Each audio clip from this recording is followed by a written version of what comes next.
कोई लाइन किसी सर्कल को कट कर रही है, टच कर रही है या उसके बाहर है, इसको जानने के बच्चों हमारे पास दो तरीके थे। भाई हम क्या करते थे, सर्कल के सेंटर से लाइन पर परपेंडिकुलर ड्रॉप करते थे। अब यदि सेंटर से ड्रॉप किए गए परपेंडिकुलर की लेंथ रेडियस से ज़्यादा है तो लाइन उसके बाहर है, और यदि बच्चों सर्कल के सेंटर से लाइन पर परपेंडिकुलर ड्रॉप करने पर परपेंडिकुलर की लेंथ अगर रेडियस के इक्वल आती है तो लाइन सर्कल को टच कर रही है, और यदि साहब सेंटर से ड्रॉप किए गए परपेंडिकुलर की लेंथ रेडियस से कम आती है तो लाइन उसे कट कर रही है। एक तरीका तो ये था, और दूसरा तरीका क्या था बच्चों, आप सर्कल और लाइन की इक्वेशन को साइमल्टेनियसली सॉल्व करके डिस्क्रिमिनेंट के नेचर को देखकर पहचान सकते थे कि लाइन उसके बाहर है, उसे टच कर रही है या उसे कट कर रही है।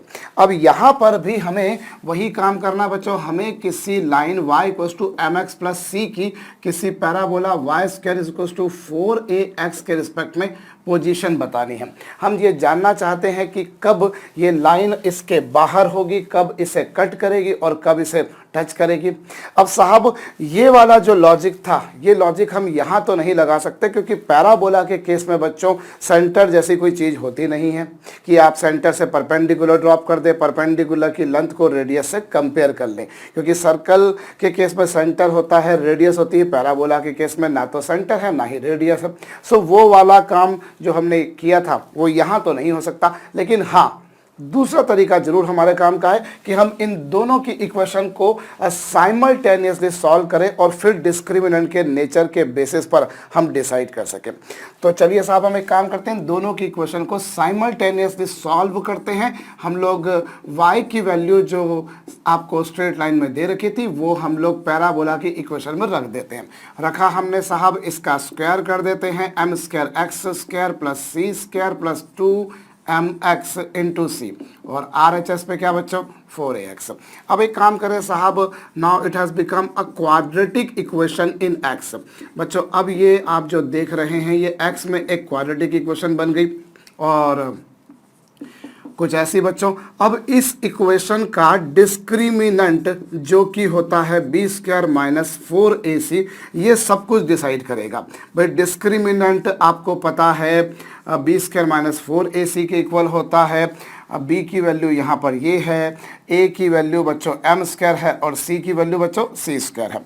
अब आप इसका स्क्वायर करके इसे सॉल्व कर रहे हैं तो a - b का होल स्क्वायर क्या होगा, a² + b² माइनस 2 × 8 2 × 4 × 4 4 16, तो 16amc, और माइनस क्या साहब 4m² c²। तो अब यहाँ पर क्या हो रहा है बच्चों, अब यहाँ पर 4m² c² तो कैंसिल हो गए, और बचा क्या बच्चों, यहाँ पर से 16a कॉमन आ जाएगा तो बचेगा क्या बच्चों, से a - mc। अब यहाँ पर हमें इस लाइन की इस पैराबोला के रिस्पेक्ट में पोजीशन बतानी थी, जबकि ये गिवन था बच्चों कि पैराबोला में जो a है वो पॉजिटिव है, इसकी क्वेश्चन में a पॉजिटिव है। तो बच्चों अब ध्यान दीजिए, 16a तो पॉजिटिव हो गया, भाई 16 तो पॉजिटिव है, a भी पॉजिटिव है, ये गिवन है आप लोगों को ऑलरेडी।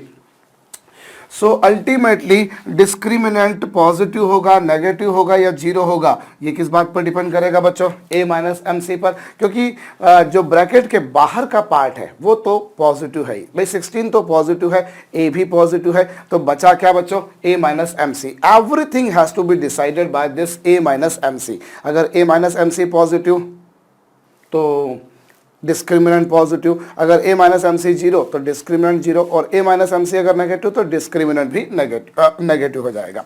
तो चलिए साहब हम लोग पहला केस लेकर चलते हैं बच्चों, यदि डिस्क्रिमिनेंट नेगेटिव है। अगर डिस्क्रिमिनेंट नेगेटिव है तो इसका मतलब आपको पता है बच्चों जो क्वाड्रेटिक इक्वेशन है उसके रूट्स इमेजिनरी होंगे। क्वाड्रेटिक इक्वेशन के रूट्स इमेजिनरी होंगे, और क्वाड्रेटिक इक्वेशन क्या है, क्वाड्रेटिक इक्वेशन है इन दोनों का साइमल्टेनियस सॉल्यूशन। और जब कभी आप किन्हीं भी दो इक्वेशंस को साइमल्टेनियसली सॉल्व करते हैं, मतलब आप उन दोनों से रिप्रेजेंटेड कर्व्स के इंटरसेक्शन पॉइंट्स को फाइंड आउट करने का काम करते हैं। अब यहाँ पर बच्चों डिस्क्रिमिनेंट नेगेटिव आ रहा है, मतलब इनका जो रूट्स है वो इमेजिनरी हैं, मतलब इन दोनों कर्व्स इन दोनों कर्व, एक कर्व है पैराबोला और एक कर्व है लाइन, इन दोनों का जो इंटरसेक्शन होगा वो इमेजिनरी होगा। मतलब यूं कहा जाए कि ये लाइन अब पैराबोला को कट नहीं करेगी। कुछ वैसा ही जैसा कि यहां पर था, वहां सेंटर से डिस्टेंस आप निकाल लेते थे लाइन की और रेडियस से कंपेयर कर लेते थे। मैंने तब भी आपसे कहा था कि ये वाली जो मेथड है आप यहां लगा रहे हो, बड़ी अच्छी है, बड़ी सिंपल है, बड़ी साधारण सी मेथड है, लेकिन ये वाली मेथड आगे चल के काम नहीं आएगी। आगे चल के कौन सी मेथड काम आएगी? दोनों की इक्वेशंस को साइमल्टेनियसली सॉल्व करना, और वही आप देख रहे हैं। भाई आपने दोनों की इक्वेशन को साइमल्टेनियसली सॉल्व किया, मतलब आप इन दोनों के इंटरसेक्शन पॉइंट्स के बारे में बात कर रहे हो। अब भाई यहां पर आपको गिवन है ए पॉजिटिव है, तो आई रिपीट, जो भी कुछ डिसाइड होगा बच्चों, डिस्क्रिमिनेंट ये आया, अब ये तो पॉजिटिव है, so everything has to be decided by this bracket term A minus M C. अगर A minus M C negative है तो डिस्क्रिमिनेंट नेगेटिव, और डिस्क्रिमिनेंट नेगेटिव तो पैराबोला और लाइन का इंटरसेक्शन इमेजिनरी होगा। भाई डिस्क्रिमिनेंट नेगेटिव मतलब रूट्स आर इमेजिनरी, मतलब इन दोनों का इंटरसेक्शन इमेजिनरी, मतलब लाइन पैराबोला को टच भी नहीं कर रही, कट भी नहीं कर रही, मतलब उसके बाहर है। और इस केस में क्या होगा बच्चों? डिस्क्रिमिनेंट नेगेटिव है, मतलब a माइनस एम सी की वैल्यू नेगेटिव है, मतलब यूं कह सकता हूं साहब कि a की वैल्यू एम सी से कम है। और इसको मैं चाहूं तो बोल सकता हूं कि a अपॉन एम की वैल्यू c से छोटी है, या यूं कहा जाए कि जो c है बच्चों उसकी वैल्यू a अपॉन एम से बड़ी है। भाई a की वैल्यू एम सी से बड़ी है तो a की वैल्यू एम सी से छोटी हो गई, तो a अपॉन एम की वैल्यू c से बड़ी हो गई। इस तरह से आप लोग कह सकते हैं साहब। हालांकि इनइक्वालिटीज में किसी भी नंबर से डिवाइड या मल्टीप्लाई तभी करते हैं जब आपको श्योर हो कि वो पॉजिटिव है या नेगेटिव है। भाई हम यहाँ पर मान कर चल लेते हैं कि m अगर पॉजिटिव है, m अगर पॉजिटिव है तो आप पॉजिटिव क्वांटिटी से डिवाइड कर दीजिए, इनइक्वालिटी के साइन में कोई चेंज नहीं आएगा। लेकिन अगर m नेगेटिव होता तो फिर डिवाइड कर देने पर साइन रिवर्स हो जाता, एग्जैक्ट रिवर्स हो जाता। तो चलिए एनीवेज साहब, डिस्क्रिमिनेंट अगर नेगेटिव है तो रूट्स इमेजिनरी होंगे, मतलब इन दोनों का इंटरसेक्शन इमेजिनरी, मतलब लाइन ना तो कट कर रही है ना ही टच कर रही है। और दूसरा केस बच्चों यहां पर अगर जो डिस्क्रिमिनेंट है अगर वो जीरो है, डिस्क्रिमिनेंट अगर किसी क्वाड्रेटिक की इक्वेशन का बच्चों जीरो आता है तो उसका मतलब होता है कि रूट्स आर इक्वल। उसका मतलब क्या होता है बच्चों? Roots are equal and of course real and equal, you can say real and equal आएंगे। रियल एंड इक्वल आएंगे मतलब क्या होगा? इन दोनों का जो इंटरसेक्शन है, किन दोनों का? इन दोनों का, उससे जो पॉइंट्स आपके पास में आ रहे हैं वो दोनों इक्वल पॉइंट्स आ रहे हैं। मतलब यूं कहा जाए कि वो दो पॉइंट्स नहीं आ रहे, वो एक ही पॉइंट आ रहे हैं। बच्चों जो पैराबोला होगा वो लाइन उसको जो है लाइन पैराबोला को बच्चों ना क्या करेगी? लाइन पैराबोला को टच करेगी, ऐसा कुछ है। भाई इस केस में क्या हो रहा है? इस पैराबोला और लाइन का जो इंटरसेक्शन है, इस पैराबोला और इस लाइन का जो इंटरसेक्शन है वो इमेजिनरी है, वो काल्पनिक है। सॉरी, इन दोनों का जो इंटरसेक्शन है वो उससे एक ही आपको रूट जो मिल रहे हैं वो इक्वल मिल रहे हैं, मतलब दो डिस्टिंक्ट रूट्स नहीं मिल रहे। आप पाएंगे कि वो जो लाइन है बच्चों वो पैराबोला को टच कर रही है। लाइन पैराबोला को क्या कर रही है बच्चों? टच कर रही है। लाइन पैराबोला को टच कर रही है और इस केस में क्या होगा बच्चों? डिस्क्रिमिनेंट जीरो है, मतलब जो ब्रैकेट के इनसाइड वाला टर्म है वो जीरो है, सो a माइनस एम सी की वैल्यू जीरो हो जाएगी, मतलब a बराबर क्या हो जाएगा बच्चों? एम सी, या दूसरी भाषा में कहा जाए तो c इज इक्वल टू क्या हो जाएगा बच्चों? a by M. So this is the condition for tangency. कब ये लाइन इसको टच करेगी वो कुछ ऐसा आ गया। भाई वहां टेंजेंट की कंडीशन होती थी कि अगर सेंटर से परपेंडिकुलर की डिस्टेंस जो आ रही है वो रेडियस के बराबर आई तो भी टेंजेंट है, और अगर दोनों की इक्वेशन को साइमल्टेनियसली सॉल्व करा डिस्क्रिमिनेंट जीरो आ गया। भाई डिस्क्रिमिनेंट अगर किसी क्वाड्रेटिक इक्वेशन का जीरो आ रहा है मतलब रूट्स तो आ रहे हैं और दोनों ही रूट्स इक्वल हैं, तो लाइन कर्व को टच करेगी बच्चों। और तीसरा केस बच्चों, यदि डिस्क्रिमिनेंट पॉजिटिव आता है, अगर डिस्क्रिमिनेंट पॉजिटिव आता है तो इसका मतलब क्या होगा? रूट्स जो होंगे बच्चों वो रियल होंगे और डिस्टिंक्ट होंगे। अगर किसी क्वाड्रेटिक इक्वेशन का डिस्क्रिमिनेंट पॉजिटिव आता है मतलब रूट्स तो हैं, रियल हैं, और कैसे हैं बच्चों? डिस्टिंक्ट। रियल और डिस्टिंक्ट मतलब इस केस में जो पैराबोला है वो लाइन उसको कट करेगी, लाइन पैराबोला को बच्चों कट करेगी। और इस केस में क्या होगा? इस केस में साहब जो ब्रैकेट के इनसाइड वाला टर्म है वो पॉजिटिव होगा, मतलब a की वैल्यू m इंटू सी से बड़ी होगी, और अगर m अगर पॉजिटिव है तो आप डिवाइड भी कर देंगे तो साइन की में कोई चेंज नहीं आएगा। तो ए की ए अपॉन एम की वैल्यू जो होगी बच्चों वो सी तो वड्डी आनी हैगी। तो ये हमारे पास में कंडीशन आ गई कि लाइन कब इस पैराबोला को कट करेगी, लाइन कब इस पैराबोला को कट करेगी। सो ये कंडीशन आ गई बच्चों, लाइन पैराबोला को कब कट करती है, कब उसको टच करती है और कब ना तो कट करती है और ना ही उसके बाहर आती है। चलिए, तो ये आप पहले नोट डाउन कर लीजिएगा बच्चों।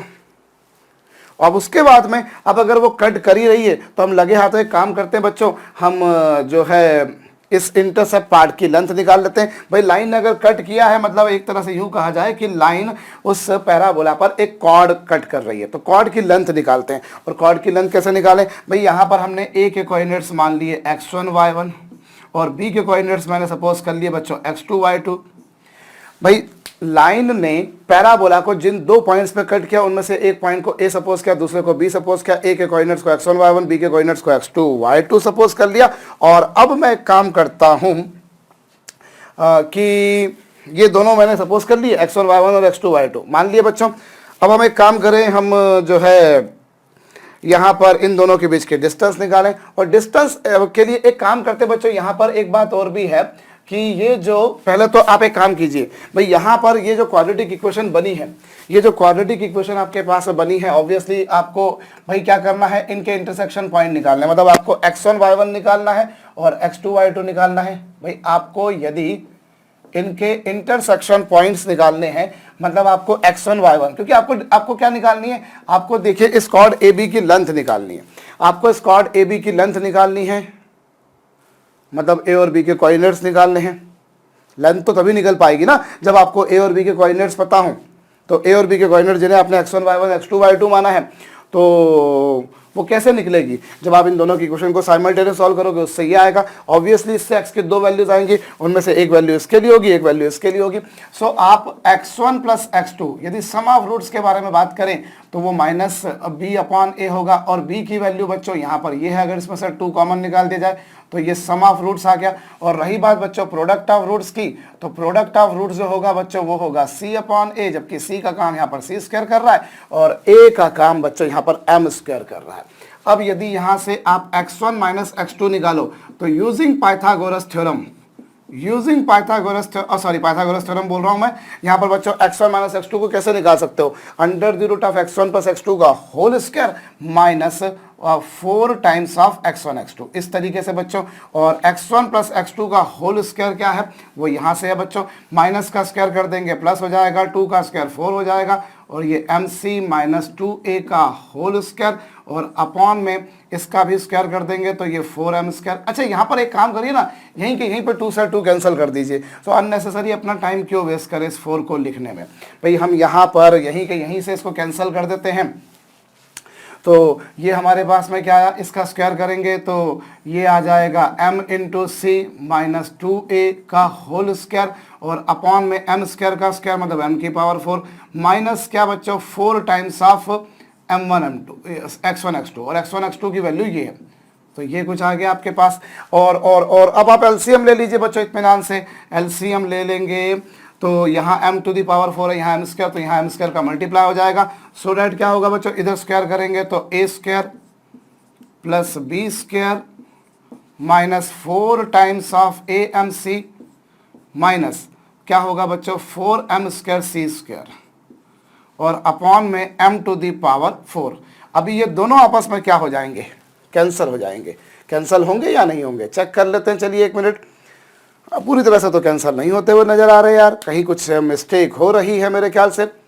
1 मिनट, आप ये अपॉन में 2 कहाँ से आएगा, अपॉन में तो 2 होता ही नहीं है भाई। आप सम ऑफ रूट्स निकालते हो तो वो माइनस b अपॉन ए होता है। तो ये मेरी मिस्टेक है, मैंने 2 को लिखना ही नहीं था तो 2 को कैंसिल करके मैंने पाप कर दिया, बहुत बड़ा। कोई बात नहीं, पाप का प्रायश्चित कर लेते हैं साहब। ये लीजिए, तो यहाँ पर आप इसका स्क्वायर करेंगे तो ये 4 होगा, ये 4 होगा साहब। ये लीजिए साहब, आप लोग तो समझ गए होंगे कि सर ये कुछ गलती कर रहे हैं, पर सर की तो आदत है बच्चों, सर की आदत है। अब एक काम कीजिए, इन दोनों में से 4 को कॉमन निकाल दीजिए। 4 को कॉमन निकाल देंगे तो वो रूट के बाहर 2 हो जाएगा, तो यहाँ पर 4 नहीं आएगा। भाई आपने क्या करा, 4 यहाँ पर भी था, 4 यहाँ पर भी था, कॉमन निकाल दिया, रूट के बाहर वो 2 हो गया बच्चों।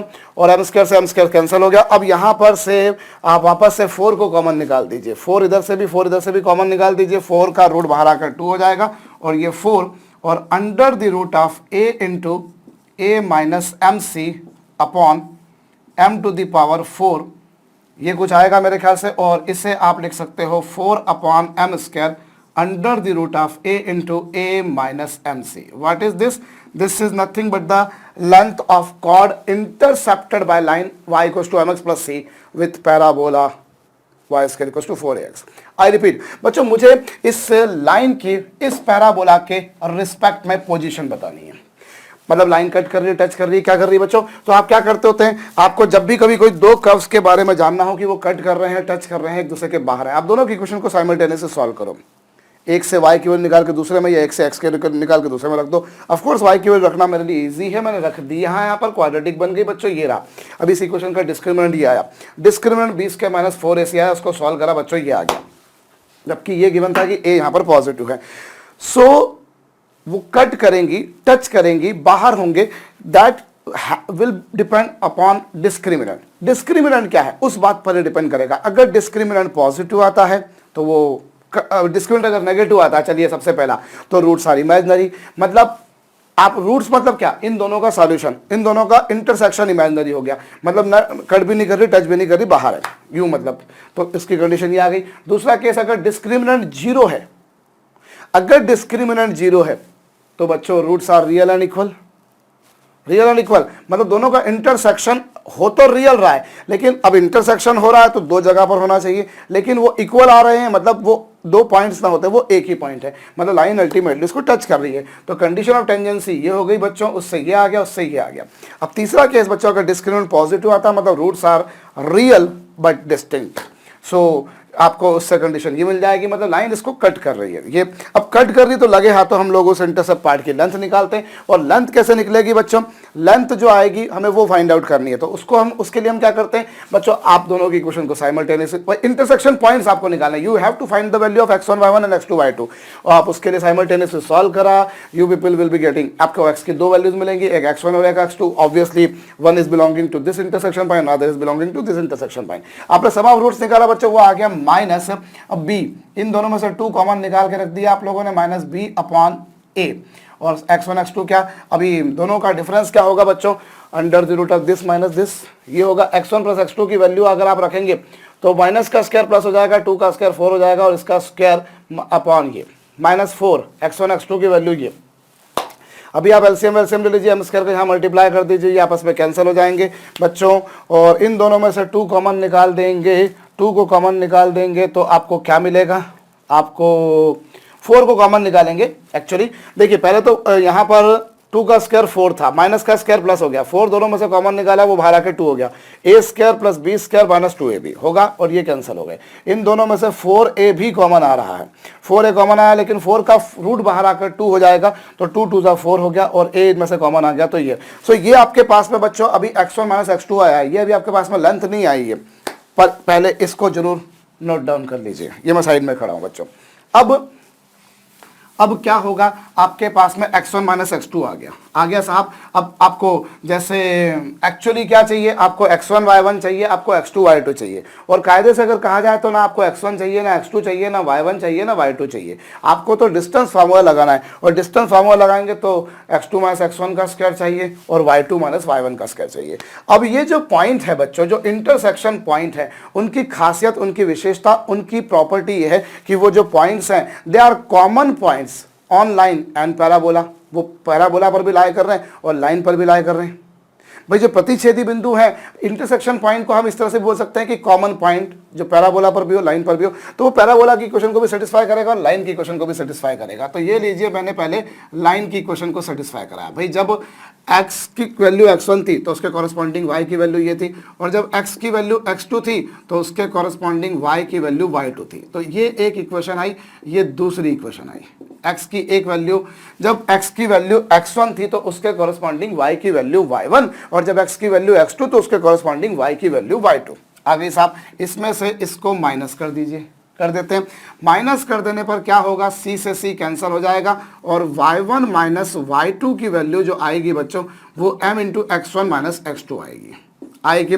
नाउ जब आपको वो कॉर्ड AB की लेंथ निकालनी है तो आपको ना तो x1 चाहिए ना x2 चाहिए ना y1 चाहिए ना y2 चाहिए, आपको तो डिस्टेंस फार्मूला लगाना है। डिस्टेंस फार्मूला जो है वो under the root x2 minus x1 का स्क्वायर होता है, जिसे x1 माइनस x2 का स्क्वायर भी लिख सकते हो। y2 माइनस y1 का स्क्वायर होता है, जिसे आप y1 माइनस y2 का स्क्वायर भी लिख सकते हो। अब x1 माइनस x2 की वैल्यू ये, चलिए अभी आपने 1 मिनट के लिए इसको ऐसा का ऐसा ही रख दिया, और y1 माइनस y2 की जगह पर आपने m into x1 minus x2 रख दिया, और ये ब्रैकेट क्लोज हो गई साहब। भाई आपने यहाँ पर क्या करा, ये x1 माइनस x2 का स्क्वायर है, और y1 माइनस y2 की जगह पर आपने m into x1 minus x2 रख दिया, और x माइनस x2 का स्क्वायर यहाँ पर भी है, x माइनस x2 का स्क्वायर यहाँ पर भी है। इसे कॉमन निकाल दीजिए। इसे आप कॉमन निकाल देंगे तो रूट के बाहर होके ये x1 माइनस x2 आ जाएगा, और अंडर द रूट में क्या बचेगा बच्चों, 1 plus M square. Under the root में 1 प्लस एम स्क्वायर बचेगा, क्योंकि x1 माइनस x2 का स्क्वायर यहाँ पर भी है, वो यहाँ पर भी है, रूट के बाहर आकर वो ये हो गया। और रही बात बच्चों x1 माइनस x2 की, तो वो है बच्चों 4 अपॉन एम स्क्वायर। वो क्या है, 4 upon M square into under the root of a into A minus M C और इंटू 1 प्लस एम स्क्वायर। ये आपके पास में बच्चों कॉर्ड पी क्यू की लेंथ आ गई। ये कॉर्ड पी क्यू की लेंथ आ गई। होप मैंने सबको सही किया। अगर कहीं 4 की जगह 2 या 2 की जगह 4 आ रहा हो भैया, तो मैं बहुत डरा हुआ प्राणी हूँ। जब से मेरी शादी हुई है तब से मैं बहुत डर गया हूँ, और तब से गलतियाँ भी कुछ ज़्यादा होने लग गई हैं अलग अलग चीज़ों में। अभी यहाँ पर वापस से मैं बोल रहा हूँ बच्चों, x1 माइनस x2 की वैल्यू तो ये थी, और ये आपने रख दिया। होप मैंने सबको सही किया। अगर गलत किया तो भैया संभाल लीजिएगा, कॉपी कर लीजिएगा। तो ये कॉर्ड पी क्यू की लेंथ आ गई बच्चों। तो कंडीशन आप लोगों ने देखी कि कब ये लाइन इसको कट करेगी, कब इसके बाहर होगी, कब इसे टच करेगी। चलिए साहब, तो अगर कट करती है तो कट करने वाले पार्ट की लेंथ क्या आई वो आपके सामने है। टच करती है तो क्या कंडीशन आई, और अगर उसके बाहर है तब क्या आई। अब बच्चों हमारा जो आगे का जो सारा काम है वो एक्चुअली टच करने वाले पर है, हमें उस पर ज़्यादा काम करना बच्चों। हमने क्या देखा, y equals to M x plus C, y equals to M x plus C touches y square is equals to 4ax when c is equals to a by m। जब c equals to a by m है, अभी आपने देखा बच्चों second जो condition हमने ली थी, special case जो लिया था, तब हमने क्या देखा कि कब इसको टच करती है, जब c बराबर a अपॉन m आता है। ऐसा ही कुछ था। Well and good. ये लाइन इसको कब टच करेगी, जब c बराबर a बाय m होगा।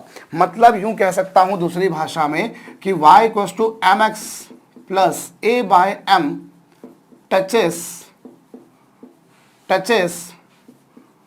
Parabola y square is equals to 4ax for every value of m की हर वैल्यू के लिए बच्चों इसको टच करेगी। भाई इससे क्या फर्क पड़ना है कि m क्या है, इससे क्या फर्क पड़ना है कि m क्या है। यूं नहीं कि साहब m की वैल्यू 1 है तो करेगी, 2 है तो नहीं करेगी, 1 है तो करेगी, -1 है तो नहीं करेगी ना। भाई आपने क्या देखा, line y equals to M x plus C कब टच करेगी, जब डिस्क्रिमिनेंट 0 हो।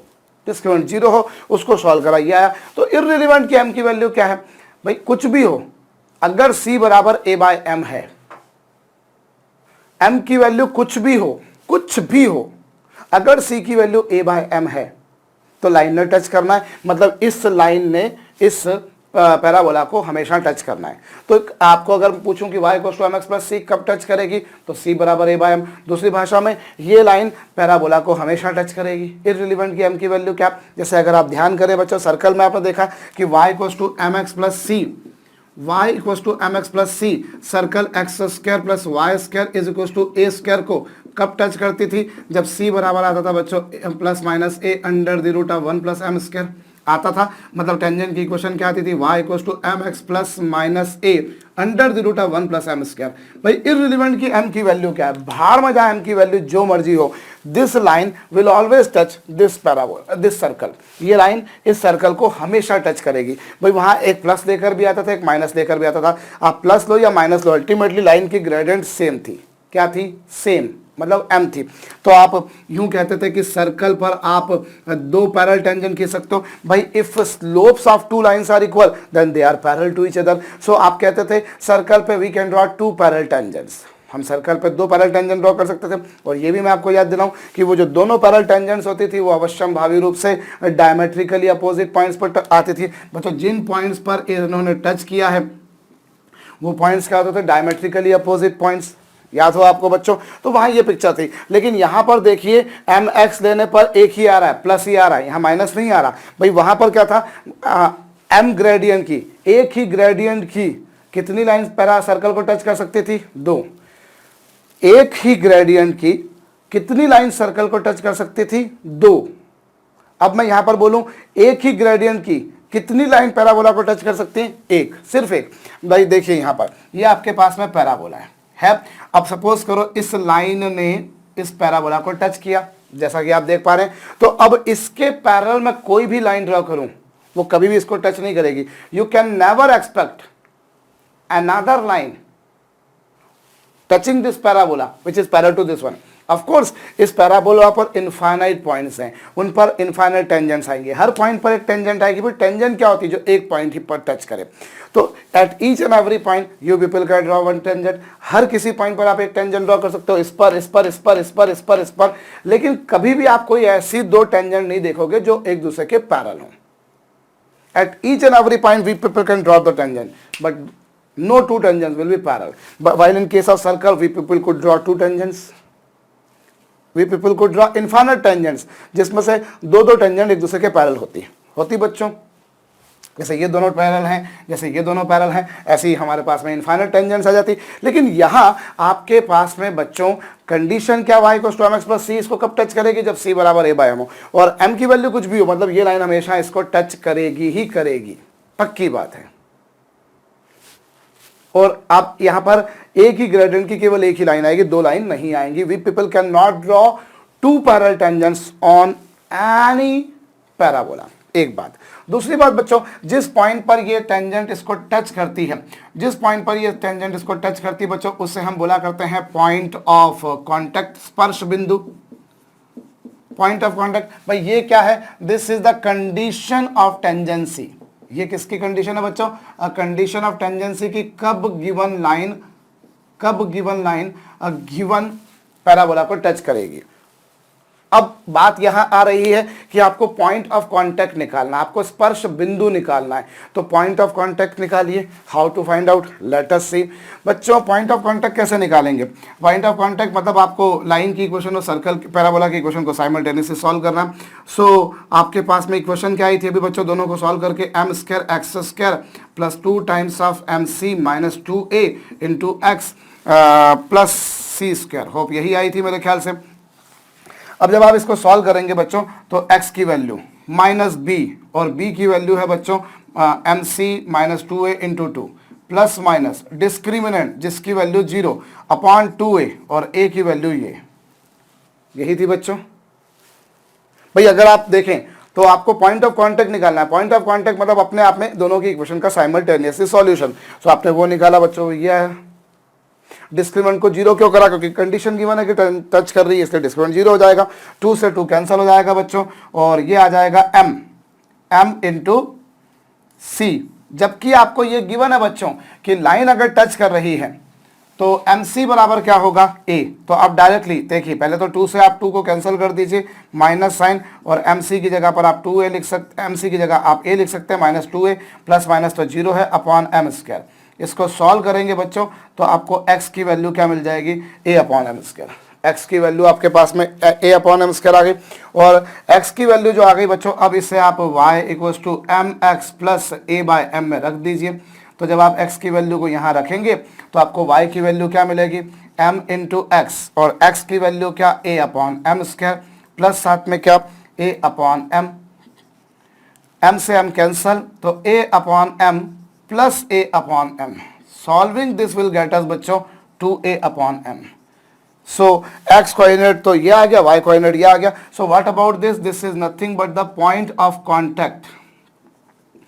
पॉइंट ऑफ कांटेक्ट आ गया बच्चों। ये आपके पास में स्पर्श बिंदु के निर्देशांक आ गए। What are these? Nothing but point of contact बच्चों। भाई y = mx + c कब टच करेगी? जब c = a/m हो। एक बात, चलो साहब ठीक समझ में आया। दूसरी बात, ये लाइन हमेशा उसको टच करेगी। ठीक, अब टच करेगी तो टच करने का पॉइंट ऑफ कांटेक्ट निकालना है। भाई आप अगर इस इक्वेशन और parabola y square equal to 4ax को सॉल्व करें, यदि आप इन दोनों की इक्वेशन को सॉल्व करें मतलब y की वैल्यू यहाँ से यहाँ निकाल कर रखें और आप इसका डिस्क्रिमिनेंट निकाल के देखिए, वो डिस्क्रिमिनेंट हमेशा जीरो आएगा, कंफर्म हमेशा जीरो आएगा। इसीलिए तो बोल रहे हैं this line always touches parabola. Always मतलब for every real value of m this line is touching the given parabola. m की वैल्यू भाड़ में जाए, मेरे को इससे मतलब ही नहीं है, इस लाइन ने उस पैराबोला को टच हमेशा करना है, कंफर्म। चलिए, ये तो एक बात हो गई बच्चों। अब टच करिए तो पॉइंट ऑफ कांटेक्ट क्या होगा, तो point of contact simultaneous solve करो बच्चों। आप इन दोनों की इक्वेशन को साइमल्टेनियस सॉल्व कर लो, या जो अभी जनरलाइज वे में सॉल्व किया वो करो। c की वैल्यू रख दो, m इंटू सी की वैल्यू कितनी, m इंटू सी की वैल्यू डायरेक्टली आपने a रख दिया, आपने सॉल्व करा बच्चों, तो ये x कोऑर्डिनेट आया, x कोऑर्डिनेट को वो लाइन की इक्वेशन में रख दिया, ये आ गया बच्चों। सो ये आपके पास में बच्चों पॉइंट ऑफ कांटेक्ट आया, स्पर्श बिंदु। तो पॉइंट ऑफ कांटेक्ट क्या है, कंडीशन क्या, आई होप ये आपको समझ में आ रहा है बच्चों, इसे नोट डाउन कर लीजिएगा। आगे हम लोग देखते हैं, अब हम लोग, ये मैंने लेंथ ऑफ कॉर्ड मेरे ख्याल से सही निकाली थी भैया, मुझे थोड़ा सा खुटके रहते हैं, थोड़ा सा आप चाहो तो वेरीफाई और कर लीजिएगा। एनीवेज, अब इसी पर बेस हम लोग कुछ एक सम्स कर लेते हैं बच्चों, सिंपल से। चलिए, सबसे पहला सम कीजिएगा बच्चों की ये line, if this line touches this parabola, if this line touches this parabola, then find relation among L, M, N and A। तो L, M, N और A में रिलेशन बताइए। वीडियो को रोक करके कीजिएगा बच्चों। देखिए, ये लाइन इस पैराबोला को टच कर रही है, आपको रिलेशन बताना है। तो आप एक काम कर सकते हैं बच्चों, एक काम तो ये कर सकते हैं कि लाइन इसको टच कर रही है, तो दोनों की इक्वेशन को आप साइमल्टेनियसली सॉल्व करके डिस्क्रिमिनेंट को जीरो कर दो। भाई आपको बोला है ना कि लाइन इसको टच कर रही है, तो आप दोनों मतलब कौन, लाइन और पैराबोला की इक्वेशंस को साइमल्टेनियसली सॉल्व करो और डिस्क्रिमिनेंट को जीरो कर दो। एक तरीका ये। दूसरा तरीका ये है कि आप एक काम करो, इस लाइन की इक्वेशन को आपकी जो स्टैंडर्ड इक्वेशन है उसकी फॉर्म में लाओ। ये लो, आप इसे y equal to M x plus सी की फॉर्म में लाओ, y equal to M x plus सी की फॉर्म में लाओ। सो आप देखेंगे बच्चों minus L by m, m की वैल्यू आई और c की value minus N upon m आई। आ गई बच्चों। अब लाइन अगर टच कर रही है गिवन पैराबोला को, तो c equal to A by M होगा, जबकि c की वैल्यू है माइनस एन बाय एम और a की वैल्यू ये, और m की वैल्यू है बच्चों माइनस एल अपॉन एम। भाई c की वैल्यू है minus N upon M, a तो अपनी जगह पर है और m की वैल्यू ये, माइनस माइनस कैंसिल हो जाएगा बच्चों, और ये n upon m is equal to A M upon L हो जाएगा। यहाँ से एन एल बराबर क्या आ जाएगा, A M square. So this is that condition when the given line will be touching the given parabola. ये वो कंडीशन आ गई बच्चों जब इसको टच करेगी। भाई आप, एक तरीका ये था कि आप दोनों की इक्वेशन को साइमल्टेनियसली सॉल्व करो, वहां से y की वैल्यू निकालो, इसमें रख दो, डिस्क्रिमिनेंट को जीरो कर दो, यही आएगा। और एज सच आपको वो सब मेहनत करने की जरूरत नहीं, क्योंकि ऑलरेडी आप y को एम एक्स प्लस सी के लिए सारा काम कर चुके हो। So why shouldn't I make that equation into that form y को एम एक्स प्लस सी, क्यों ना मैं उस इक्वेशन को y को एम एक्स प्लस सी की फॉर्म में ले आऊं। That would be the better approach I think. Either you can solve their equation simultaneously, or you do one thing that you just bring that equation into the form y equals to mx plus c. Now find out the value of m and c. Thereafter, if the line touches the parabola, then c is equals to a by m. a तो अपनी जगह पर है, c की value क्या है, m की value क्या रख दिया आपने, सॉल्व कर लिया, ये आ गया। और लगे हाथ तो अगर हमसे पॉइंट ऑफ कांटेक्ट के बारे में पूछा जाए कि what would be the point of contact when this line touches this parabola, not a big deal बच्चों। बड़ा सिंपल तरीके से मैं ये काम कर सकता हूं कि अगर ये लाइन इस पैराबोला को टच कर रही है तो जो पॉइंट ऑफ कांटेक्ट है वो होगा a upon M square. Point of contact के कोऑर्डिनेट्स होंगे a अपॉन एम स्क्वायर और 2a अपॉन m, ये a। और m की वैल्यू अगर आप देखें तो m की वैल्यू क्या आई थी बच्चों, माइनस एल अपॉन एम और उसका स्क्वायर, और ये 2a अपॉन m, और m की वैल्यू क्या, माइनस n अपॉन m। ये लीजिए साहब, ये a m square upon L square, और ये माइनस ऊपर चला जाएगा और ये क्या आ जाएगा, 2am upon n। So this would be nothing but the point of contact. ये आपके पास आया। चलिए इसी से मिलता जुलता एक और सम करते हैं। इस तरह के क्वेश्चंस आप लोगों ने सर्कल में भी करे बच्चों, और ये आपको ऐसे पैराबोला, एलिप्स, हाइपरबोला सभी में करने को मिलते हैं। अब आप कंडीशन निकालिए बच्चों कि अगर ये line x cos alpha plus y sin alpha is equal to p इस पैराबोला को टच कर रहे, तो आप इसके लिए डिजायर्ड कंडीशन बताइए और पॉइंट ऑफ कांटेक्ट भी बता दीजिए। वीडियो को रोक करके खुद से कीजिएगा बच्चों। देखिए अभी क्या है यहाँ पर आपसे बोला है कि ये लाइन इसको टच कर रही है, तो आप एक काम करें बच्चों, सबसे पहले इसे y goes to mx plus सी की फॉर्म में तब्दील कर लें, और y goes to mx plus सी की फॉर्म में तब्दील करने के लिए क्या करेंगे, y sin alpha is equal to minus x cos alpha plus p. Now you divide whole equation by sin alpha so that you get बच्चों y equals to minus x cot alpha plus p cosec alpha. भाई I want to convert, I have to convert into the equation y equals to mx plus c, because that is the form actually for which I have already made some kind of solution. So it is why I am going to convert into that form. So I have divided by sin alpha, I get something like this. Now I need to compare, my dear student, with the standard equation, that is y equals to mx plus c, so that I get m equals to minus of cotangent alpha, and what about c, that is nothing but bachcho p of cosec, p into cosec alpha. Now if the line is touching this parabola, then we know that c is equals to a over m. This is the desired condition for, you can say, condition of tangency. And what about c? C is bachcho p cosec alpha. What about bachcho a? That is a, of course. And what about m? M is nothing but cot alpha. So now you can bring that expression over here, so that you get bachcho minus p times of cosec alpha into cot alpha plus a. Is equals to a. Is equals to a. Now you can do one thing. This is the desired condition, or you can do one thing, that this term can be brought on that side, so that all the terms will become positive, because here it is negative, and bringing on RHS, of course it will become positive. So this is one approach. Another approach is that you need to convert, this is one way of writing the relation actually, otherwise you can convert cosec alpha in sin alpha into sin alpha, and cot alpha has to be also converted into sin and cos, so that what we get p cos alpha plus a sin square alpha is equal to 0। Hope मैंने सही काम करा बच्चों, check कर लीजिएगा एक बार। आप cosec alpha को लिखिए 1 upon sine alpha, cot alpha को कॉस अपॉन साइन अल्फा, और फिर साइन अल्फा का स्क्वायर हो जाएगा, उसका मल्टीप्लाई कर देंगे, और फिर बाद में आप एलएचएस पर से जो लिखा उसे आरएचएस पर ले जाएंगे, तो वो माइनस की जगह प्लस हो जाएगा, और ये रिलेशन आपके पास में एक और आ जाएगा बच्चों, इससे भी नोट डाउन कर लीजिएगा। और करें सब।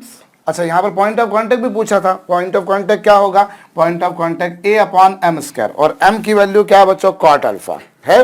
सो a अपॉन एम स्क्वायर और 2a अपॉन m, और m की वैल्यू है ये, और आप इसे चाहें तो कॉट अल्फा को tan अल्फा लिख दें, तो दिस विल बिकम बच्चों a tan स्क्वायर अल्फा, और ये बच्चों minus 2a into tan alpha. सो ये पॉइंट ऑफ कांटेक्ट स्पर्श बिंदु के निर्देशांक आ गए आपके पास में बच्चों। एक सम और करते हैं, चलिए करें, करना भी चाहिए।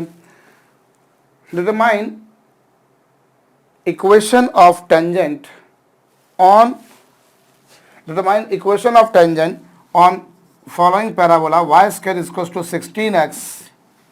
Determine equation of tangent on following parabola, this parabola, which is parallel to 3x 4y plus 5 equal to 0। इस पैराबोला पर आपको वो टेंजेंट बतानी है जो इसके पैरेलल है। वीडियो को रोक करके कीजिए। देखिए अभी अगर मैं डायग्राम बनाऊं तो कुछ ऐसा बनेगा बच्चों, ये पैराबोला आपको दे रखा है, और ये लाइन आपको दे रखी है, ये रही वो लाइन, और ये रहा वो पैराबोला। रही साहब, अब आपको ऐसी टेंजेंट बतानी है जो पैराबोला को टच कर रही है ऑफ कोर्स, और इस गिवन लाइन के पैरेलल है। अब गिवन लाइन के पैरेलल जो लाइन होगी बच्चों, उसकी इक्वेशन क्या होगी, उसकी इक्वेशन होगी 3x plus 4y plus constant is equal to 0। Only constant has to be converted. आपको उसको एक्सप्रेस उसको चेंज करना है। आपको पता है किसी लाइन के पैरेलल लाइन जो होती है भाई, अगर if there are two lines which are parallel to each other, then their slopes, their gradients are necessarily equal. अगर कोई दो लाइंस पैरेलल होती है तो उनके स्लोप्स, उनकी ग्रेडियंट जो होती हैं वो इक्वल होती हैं, तो उसी बेसिस पर ये आ गया। अब उस बेसिस पर बच्चों y की वैल्यू आ गई -3/4x माइनस डी ओवर 3, ये आ गई। सो अभी इसे अगर मैं y = mx + c से कंपेयर कर लूँ, यदि मैं y = mx + c से कंपेयर कर लूँ, then I get m = nothing but -3/4 and what about c? c is nothing but -d/3, ये आ गया। और लाइन अगर टच कर रही है तो c की वैल्यू a/m होती है और c की वैल्यू यहाँ पर -d/3 है। और रही बात बच्चों a की, तो इसे 4ax से कंपेयर कीजिए, 4ax से कंपेयर करेंगे, 4a की वैल्यू 16 है तो a की वैल्यू 4 है और m की वैल्यू -3/4 है। यही कुछ पिक्चर बनेगी बच्चों। यदि ये लाइन इसको टच कर रही है, कोई भी लाइन अगर पैराबोला को टच कर रही है तो उसकी कंडीशन होती है c = a/m। अगर कोई लाइन पैराबोला को टच कर रही है बच्चों तो c = a/m होता है। आपने इसके पैरेलल लाइन ये होगी, आपने उसको y = mx + c की फॉर्म में चेंज कर दिया, m की वैल्यू निकाली, c की वैल्यू निकाली, c की वैल्यू रख दी, m की वैल्यू रख दी। यहाँ से बच्चों माइनस माइनस कैंसिल हो जाएगा, 3 से 3 भी कैंसिल हो जाएगा और d की वैल्यू बच्चों 16 आ रही है। अच्छा, a की वैल्यू 4 कैसे आई? क्योंकि 4a की वैल्यू 16 है तो ऑब्वियसली a की वैल्यू बच्चों 4 हो जाएगी, तो d की वैल्यू आ गई। अभी d की वैल्यू आप यहाँ पर रख देंगे तो आप क्या पाएंगे बच्चों कि this is line 3x + 4y + 16 = 0। So this is condition of tangency. Hope you have got that. अगला प्रश्न एक और करिएगा बच्चों। Determine equation of tangent on following parabola. Determine equation of tangent on following parabola which touches on following parabola which is parallel to 2x + 3y -5 = 0, which is perpendicular to this line, which is perpendicular to given line. Determine equation of tangent on given parabola which is perpendicular to given line। बच्चों video को रोक करके खुद से कीजिएगा। देखिए, अब आपको अगर मैं डायग्राम बनाऊं, डायग्राम बनाने से थोड़ा सा एक कंफर्ट जोन आ जाता है, हालांकि बिना डायग्राम के भी समझ में आ रहा है, कोई बहुत ज़्यादा कॉम्प्लेक्स प्रॉब्लम तो दी नहीं है मैंने अभी आपको बच्चों। यहाँ पर आपके पास में ये एक पैराबोला दे रखा है और ये आपको एक लाइन दे रखी है। आपको ऐसी लाइन बतानी है जो इस पैराबोला को टच भी करे और इस लाइन के परपेंडिकुलर भी हो। तो इस लाइन के परपेंडिकुलर हो तो आपको कुछ ऐसी पिक्चर बनेगी बच्चों, ये लीजिए भाई, आपको ऐसी लाइन बतानी है जो इसको टच कर रही है, जो टच कर रही है। अब इसको टच करने वाली तो इनफाइनाइट लाइंस होंगी, लेकिन उन लाइंस में से एक लाइन आपको वो वाली बतानी है जो इसके गिवन के परपेंडिकुलर है। तो आपके पास में जो डायग्राम बनेगा बच्चों वो कुछ ऐसा बनेगा, जो डायग्राम बनेगा वो कुछ ऐसा बनेगा साहब। तो इसके परपेंडिकुलर लाइन क्या करेंगे आप, x और y के कोफिशिएंट्स को इंटरचेंज कर दीजिए। अब x और y के कोफिशिएंट्स को इंटरचेंज कर दीजिए, x का कोफिशिएंट y पे, y का कोफिशिएंट x पर ले जाइए और किसी एक के आगे आप माइनस साइन लगा दीजिए, यही होगा। अब यहाँ से y की वैल्यू अगर आप निकालेंगे तो वो 3/2x होगी प्लस λ/2 होगी। क्या मैंने सही किया है? बिल्कुल सही किया है। अब इसे अगर y = mx + c से कंपेयर किया जाए तो m की वैल्यू ये और c की वैल्यू ये। भाई आप उसे y = mx + c की फॉर्म में ले आइए और y = mx + c की फॉर्म में ले आए तो m की वैल्यू आ गई ਤੁਹਾਡੇ ਕੋਲ तो c ਦੀ वैल्यू भी आ गई ਸਾਡੇ ਕੋਲ भाई आ गई हैगी। अब क्या करोगे, m आ गया, c आ गया। अब ये लाइन अगर इसको टच कर रही है तो बच्चों पहले तो आप इसे 4a भी निकाल दीजिए, 4a की वैल्यू -20 है तो a की वैल्यू -5 आ गई। सो लाइन अगर टच कर रही है तो c = a/m होता है। बड़े बड़े सिंपल से सम्स दे रहा हूँ बच्चों मैं, कुछ भी जटिल नहीं है। और ये जो भी कुछ कर रहे हो आप लोग सब कुछ सर्कल में कर चुके हो, जस्ट एक बार थोड़ी सी प्रैक्टिस कर रहे हैं और कोई बात नहीं, प्रैक्टिस कर रहे हैं आपकी कैसे कैसे हम इस तरह के सम्स को करते हैं। आगे सर्कल में भी आपने करे, एलिस हाइपरबोला में भी करने को मिलेंगे आपको। अभी c की वैल्यू है साहब λ/2, a की वैल्यू मुझको पता है -5 और m की वैल्यू है 3/2। क्या यह सही है? यस। क्या ये सही जा रहा हूँ? बिल्कुल सही जा रहा हूँ साहब मैं, ऐसा ही कुछ होगा भाई। m की वैल्यू 3/2, c की वैल्यू λ/2। अभी यहाँ से ये 2 ऊपर चला जाएगा तो λ/2 की वैल्यू आ जाएगी -10/3 और λ की वैल्यू -20/3। तो λ की वैल्यू जो आई बच्चों वो ऑफ कोर्स आप यहाँ रख देंगे so that what you get 3x minus 2y minus 20/3। और बार बार एक चीज़ कहता हूँ कि नियम और शर्तें लागू, कहीं कुछ गलती कर दूँ संभाल लीजिएगा। ये लीजिए साहब, एक और सम कर लेते हैं। Find equation of tangent on following parabola. Find equation of tangent on following parabola which makes angle 30 degree with x axis, जो x एक्सिस के साथ 30 डिग्री का एंगल बनाती है।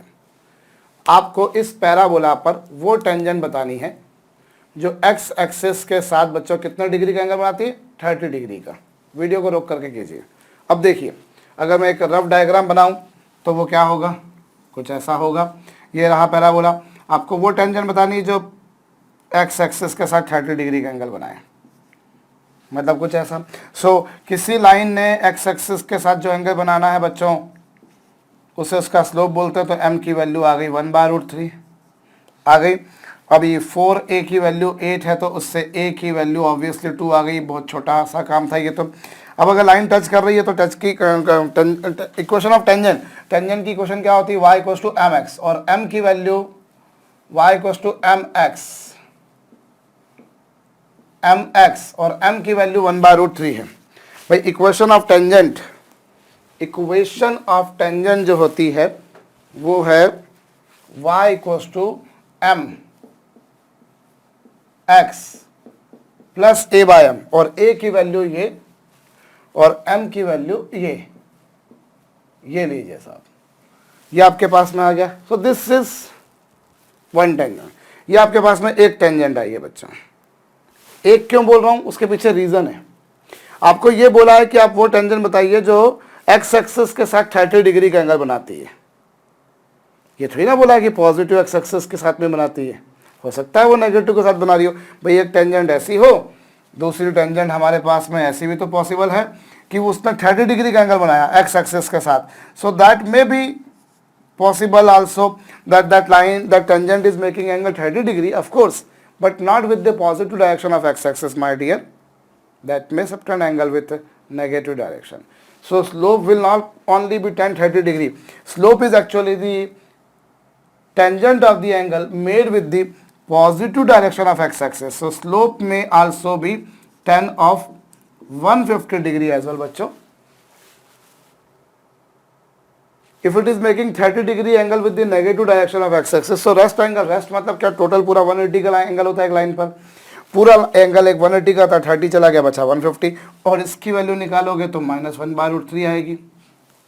तो एक बार आप प्लस लोगे और एक बार माइनस, एक बार आप प्लस लोगे एक बार माइनस। जब यहाँ प्लस लोगे तो यहाँ भी प्लस लोगे, जब यहाँ माइनस लोगे तो ऑब्वियसली यहाँ भी माइनस आएगी। तो दो टेंजेंट आ जाएंगी, दो टेंजेंट आएंगे। इसका मतलब ये नहीं कि दोनों पैरेलल हैं, दोनों पैरेलल नहीं है, पर दोनों की विशेषता ये कि दोनों x एक्सिस के साथ में 30 डिग्री का एंगल बना रही हैं। फिर वो पॉजिटिव के साथ एक बना रही है और एक नेगेटिव के साथ बना रही है। तो इस तरह से बात हो सकती है बच्चों। एक और सम करते हैं, चलिए। Determine equation of tangent on parabola y square is equal to 4x। Determine equation of tangent on parabola y square is equals to 4x. Equation of tangent on parabola y square equals to 4x from point 9, एक second 9,8। चलिए करिए। Determine equation of tangent on this parabola from point 9,8। Video को रोक करके कीजिएगा। अब बच्चों ये जो 9,8 आपको जो दे रखा है, ये पॉइंट पैराबोला के बाहर है। कैसे बाहर है, आप S1 निकालिए, S1 y की जगह पर 8 रखिए और x की जगह पर 9 रखिए। 9 4 जा 36, 64 में से जाएगा जो कि पॉजिटिव आएगा। और चूंकि ये पॉजिटिव आ रहा है, इट इम्प्लाइज कि ये जो पैराबोला है 9,8 जो पॉइंट आपको दे रखा है वो पॉइंट इसके आउटसाइड है, वो पॉइंट इसके आउटसाइड है। And from any external point we people can draw two tangents. Circle के केस में विशेषता होती थी कि सर्कल के केस में एक्सटर्नल पॉइंट से आप टेंजेंट ड्रॉ करते थे, टेंजेंट्स की लेंथ भी इक्वल आती थी। यहाँ ऐसा जरूरी नहीं है, हो भी सकता नहीं भी हो सकता है, वो बात की बात है बच्चों। हाँ, अब यहाँ क्या हो रहा है, यहाँ पर जो है आप देखिए साहब, क्या कह रहा था मैं आपसे, यहाँ पर ये पॉइंट उसके बाहर है, क्योंकि एक्सटर्नल पॉइंट है इसलिए हम उससे दो टेंजेंट खींच सकते हैं, हम अकल लगा सकते हैं। तो चलिए एक बात है बच्चों, पहले तो आप y square equals to 4x, तो उससे यदि आप देखें तो बच्चों 4a की वैल्यू 4 आएगी, 4a की वैल्यू 4, तो ऑब्वियस सी बात है बच्चों a की वैल्यू 1 आएगी, आ गई। तो इक्वेशन ऑफ टेंजेंट क्या होगी बच्चों, इक्वेशन ऑफ टेंजेंट होगी y equals to mx plus a by m होगी, y equals to m into x और a की वैल्यू 1 है, ये आ गया। ये टेंजेंट की इक्वेशन है बच्चों। Because irrelevant immaterial what is the value of m, ultimately y equals to mx plus a by m always touches y square equals to 4ax. So that we have done over here. Now since this tangent is passing through point 9,8, चूंकि ये स्पर्शज्या, ये स्पर्श रेखा जो है ये इसको वो 9,8 से पास हो रही है, इसलिए 9,8 इसको सेटिस्फाई करेगा, भाई 9,8 ऑब्वियसली उस पर लाई करेगा, तो ये आया। So that this becomes 9m square minus 8m plus 1 equals to 0। भैया आपने क्वाड्रेटिक बनाई, आपके पास में ये कुछ आया, 9m स्क्वायर आया, बिल्कुल आया, और ये आ गया। अब इससे m की आपके पास में दो वैल्यूज आएंगी, इरेशनल वैल्यूज आएंगी, वो एक अलग बात है, बट m की दो वैल्यूज आएंगी बच्चों। m की एक वैल्यू आएगी 8 प्लस माइनस 8 का स्क्वायर 64 होता है, 9 6 36 होता है, 28 आ रहा है मेरे ख्याल से ये कुछ, यस, और अपॉन में 2 9 जा 18। Of course you people will get to values of m, m की दो वैल्यूज आएंगी, इरेशनल वैल्यूज आएंगी, जो भी वैल्यूज आएंगी बच्चों आप उन्हें यहाँ रख देंगे। You people will get accordingly to tangents, वो आपके पास में दो टेंजेंट्स आ जाएंगी, तो में आया होगा मेरे ख्याल से। सो ये हमारे पास में बच्चों जो है, अगर किसी एक्सटर्नल पॉइंट से बच्चों किसी पैराबोला पर अगर हमें दो टेंजेंट्स निकालनी है, किसी एक्सटर्नल पॉइंट से अगर किसी पैराबोला पर टेंजेंट ड्रॉ करनी है, तो आप उसे सपोज कर लीजिए, और चूंकि वो टेंजेंट उस पॉइंट से पास होती है इसलिए सेटिस्फाई करा दीजिए, आपका काम हो जाएगा। एक सम और कीजिए, determine equation of common tangent on following parabola and following circle। ये लीजिए बच्चों, determine equation of common tangent on following parabola and following circle। Video को रोक करके कीजिएगा।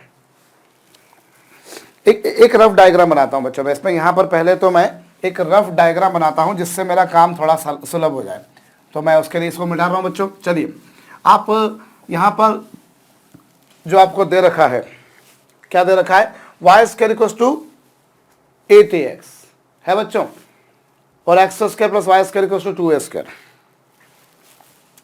तो ये रहा वो पैराबोला रहा बच्चों, ये लीजिए, और सर्कल जो आपको दे रखा है, भाई ये आपको एक सर्कल दे रखा है जिसका सेंटर ओरिजिन है।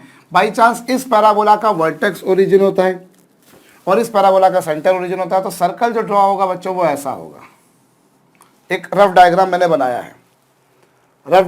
बनाया है, अब दोनों पर कॉमन टेंजेंट जो आएगी वो कैसी आएगी, थोड़ा सा ये लीजिए साहब, ऐसी कुछ कॉमन टेंजेंट जो बनेगी वो एक रफ डायग्राम बना के बता रहा हूँ बच्चों मैं आपको। कॉमन टेंजेंट जो आएगी वो पैराबोला को भी टच करे और सर्कल को भी टच करे, तो वो कैसी बन सकती है, कुछ ऐसी बन पाएगी क्या, ऐसी तो नहीं बन पाएगी क्योंकि उसको वो कट कर देगी। वैसा ही वहाँ पर भी कुछ बनेगा, तो सर्कल को टच करते हुए, हाँ, ऐसा कुछ पॉसिबल है शायद, क्योंकि ये पैराबोला जैसे आगे बढ़ता जाएगा तो ये ऐसी कोई टेंजेंट आ जाए कि ये ऐसे इसको टच करे, फिर वो पैराबोला तो ऊपर रहेगा और ये लाइन उसके नीचे से निकल जाए, तो इस तरह से कुछ पॉसिबल है। हालांकि डायग्राम नहीं भी बनाए तो भी काम हो रहा है, बस थोड़ा सा एक समझ आ जाती है तो एक कॉन्फिडेंस थोड़ा सा डेवलप हो जाता है, और कोई बात नहीं। तो आपको ऐसी टेंजेंट बतानी है जो दोनों को टच कर रही है। तो आपको एक बात पता है बच्चों, इस इक्वेशन में अगर आप देखें तो यहाँ a का काम कौन कर रहा है? अगर मैं इसे y square is equal to 4ax से कंपेयर करूं तो यहाँ a की वैल्यू 2a आ रही है। तो इस पैराबोला पर टेंजेंट क्या होगी बच्चों? y equal to mx plus a by m, जबकि a की वैल्यू यहाँ पर 2a है। सो इस पैराबोला पर, इस परवलय पर स्पर्शजा की समीकरण यही होने वाली है बाबा। पैराबोला पर टेंजेंट की इक्वेशन क्या होगी? y equal to mx plus a by m, जबकि a की वैल्यू 2a है। सो ये पैराबोला पर टेंजेंट आ गई बच्चों, ये क्या आ गई? पैराबोला पर टेंजेंट आ गई। बहुत अच्छा काम किया भैया हमने, ये पैराबोला पर टेंजेंट। भाई ये तो कंफर्म है ना कि ये लाइन पैराबोला को टच करेगी। अब कंडीशन ये है कि अगर ये लाइन इसे भी टच करे तो आप देखिए यहाँ पर c की वैल्यू 2a बाय m है, और अगर कोई लाइन किसी सर्कल को टच करती है तो c बराबर plus minus a under the root of 1 plus m square होता है। अब यहाँ पर ये जो सर्कल आपको दे रखा है, इसकी इक्वेशन को अगर मैं रूट 2a का होल स्क्वायर लिखूं तो कोई बुरी बात तो नहीं है, मतलब सर्कल की रेडियस रूट 2a हो गई। ऑफकोर्स सर्कल का सेंटर ओरिजिन है, ऑफकोर्स सर्कल का सेंटर ओरिजिन है, ऑफकोर्स सर्कल की रेडियस रूट 2a है। तो अभी आप अगर ये टच कर रही है तो c की वैल्यू आप निकाल चुके हो। a मतलब यहाँ पर होता है सर्कल की रेडियस जो कि है रूट 2a, और ये लीजिए m लाइन का स्लोप होता है, बाई चांस वो स्लोप m ही है। सो 2a से a कैंसल, यहाँ पर 2 से रूट 2 भी कैंसल। अब स्क्वायर कर दीजिए, स्क्वायर कर देंगे यहाँ पर तो 2 का स्क्वायर 4 हो जाएगा, ये m स्क्वायर हो जाएगा, ये माइनस प्लस तो प्लस हो जाएगा, ये 2 इंटू 1 प्लस m स्क्वायर। 2 से बच्चों ये 2 टाइम्स कैंसिल हो गया, and there after 2 is equal to क्या आ गया बच्चों? m square plus m to the power 4 आ गया, और ये हो गया m to the power 4 plus m square minus 2 is equal to 0। और इससे m स्क्वायर की वैल्यू निकालिए, m स्क्वायर की वैल्यू माइनस 2 भी आ रही है और m स्क्वायर की वैल्यू 1 भी आ रही है। अभी माइनस 2 तो पॉसिबल नहीं है, पॉसिबल अगर है तो m की वैल्यू प्लस माइनस 1 पॉसिबल है। m की वैल्यू प्लस माइनस 1 रखेंगे तो इक्वेशन ऑफ टेंजेंट क्या आ जाएगी बच्चों? प्लस रखा तो प्लस x प्लस 2a, और साथ में बच्चों अगर माइनस रखा तो माइनस x माइनस 2a। भाई if you put m equals to 1 then this you get, and if you put m equals to minus 1 then you get something like this. So इस तरीके से बच्चों आपके पास में ये 2 टेंजेंट आएंगी। भाई 2 टेंजेंट कैसे आएंगी? एक टेंजेंट ऐसी आएगी और ऐसी एक टेंजेंट ऊपर आएगी। ऑफ कोर्स वो दोनों पैरेलल नहीं होंगी, I am not saying those two will be parallel to each other, but जैसा आपके पास में ऐसी टेंजेंट आ रही है वैसे ही आएगी। भाई ये लाइन इसको टच करेगी तो ये पैराबोला उसके ऊपर रह जाएगा, लेकिन लाइन उसको टच करते हुए नीचे से निकल जाएगी। तो चलिए एक बार फिर से हम लोग समझ लेते हैं। हमें यहाँ पर सर्कल और पैराबोला दोनों की कॉमन टेंजेंट पूछी है। ऐसे प्रश्न बहुत बार बनते हैं बच्चों, जब आपको सर्कल और पैराबोला दोनों 2 इक्वेशन दे रखे, 2 कर्व दे रखे। कई बार ऐसा भी होता है कि 2 पैराबोला ही दे दिया आपको। जैसे 2 सर्कल की तो कॉमन टेंजेंट आपने देखी है, ट्रांसवर्स टेंजेंट कब होती है, कब क्या होता है, ये सारी कहानियाँ आप लोगों ने देखी है। सर्कल 2 सर्कल्स की एक दूसरे के स्पेसिफिक पोजीशन के बारे में आप लोगों ने चर्चा करी है, तो वो आपके लिए कोई नई बात नहीं है। लेकिन यहाँ मैं जो आपसे कह रहा हूँ बच्चों कि आपसे क्या बोला कि आप ऐसी टेंजेंट बताओ जो दोनों को टच करती हो, दोनों को टच करती हो। तो सबसे पहले आप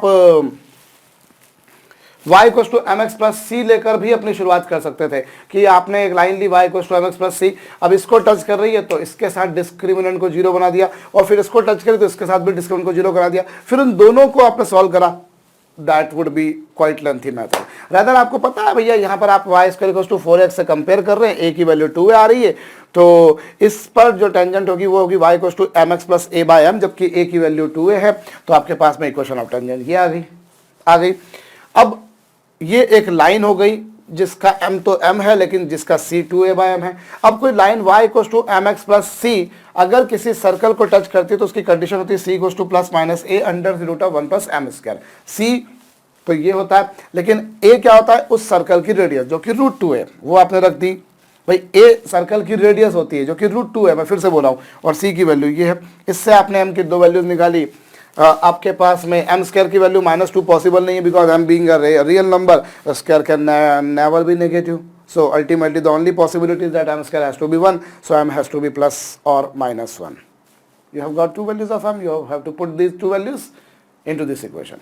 Accordingly you will be getting the answer. So this is one possible answer or one possible way. ये आप इसे नोट डाउन कर लीजिएगा। इसके बाद में आप ऐसा भी कर सकते हैं कि साहब आप ऐसा ना करते हुए आपने जैसे शुरुआत किससे करी थी, you people assumed a tangent on on parabola. आप ऐसा भी कर सकते हैं कि आप सर्कल पर टेंजेंट की इक्वेशन लें। तो सर्कल पर टेंजेंट की इक्वेशन क्या होगी, y = +mx, प्लस माइनस है तो आप दोनों में से कोई एक ले लीजिए, a √1 + m²। Can't I suppose this, can't I can. भाई सर्कल पर टेंजेंट की इक्वेशन क्या होती है, y = mx ± a √1 + m²। भाड़ में जाए m की वैल्यू क्या है, इररिलेवेंट। m की वैल्यू क्या है, y = mx ± a √1 + m²। हमेशा सर्कल को टच करता है। a सर्कल की रेडियस जो कि √2 दे रखी है, लिख दी साहब, लिख दी। अब इसे आपने y = mx + c से कंपेयर किया तो m तो m ही आ गया, लेकिन c की वैल्यू क्या आ गई बच्चों, c की वैल्यू आ गई √2a √1 + m²। अब अगर कोई लाइन किसी पैराबोला को टच करती है तो c बराबर होता है a/m। इफ एनी, भाई ये तो कंफर्म है ना, ये तो मैं डंके की चोट पर बोल सकता हूं कि ये लाइन इस सर्कल को टच करती है, क्योंकि कंडीशन ही लेके चल गया हूं मैं। भाई आपने देखा ही कब लाइन y = mx + c कब किस सर्कल को टच करती है, जब c बराबर होता है ± a √1 + m² होता है। तो वो तो आपने लेके चले हो, तो obviously this line is touching this circle, touch कर रही है साहब। अब अगर ये लाइन पैराबोला को भी टच करती है तो आपने y = mx + c से कंपेयर किया, और कोई लाइन y = mx + c किसी सर्कल को, किसी पैराबोला को टच कब करेगी, जब c की वैल्यू a/m के बराबर हो। तो आप वैसा कर लीजिए, √2a √1 + m², और a की वैल्यू बाई चांस पैराबोला में 2a है। ये आप इसको सॉल्व करके देख लीजिए बच्चों, आपको और कुछ नहीं ये मिलेगा, m की वैल्यू +-1, m की वैल्यू +1 मिलेगी, m की वैल्यू -1 मिलेगी। So these are two values of m, वही मिलेगी जैसे आपको पिछली बार मिली थी। तो आप ऐसा भी कर सकते हो कि आप पैराबोला पर टेंजेंट की इक्वेशन बोल दो और उसको सर्कल की टेंजेंसी की कंडीशन सेटिस्फाइड करा दो, या सर्कल पर टेंजेंट की इक्वेशन बोल दो, पैराबोला पर टेंजेंसी की कंडीशन सेटिस्फाइड करा दो। दोनों में से किसी भी तरीके से आपका काम हो जाएगा। इस तरह से हम लोग कर सकते हैं। चलिए लगे हाथों बच्चों, मैं एक और छोटी सी बात आपको बताता हूं, पहले पर इसे नोट डाउन कर लीजिएगा। शिफ्टिंग ऑफ ओरिजिन वाली एक मेथड बता रहा हूं बच्चों में।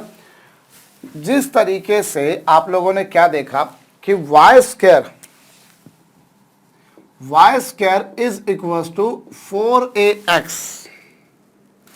को line y = mx + a/m touch करती है, जिस तरह से लाइन y = mx + c को सॉरी y स्क्वायर = 4ax को y = mx + c टच करती है, इररिलेवेंट m की वैल्यू क्या है।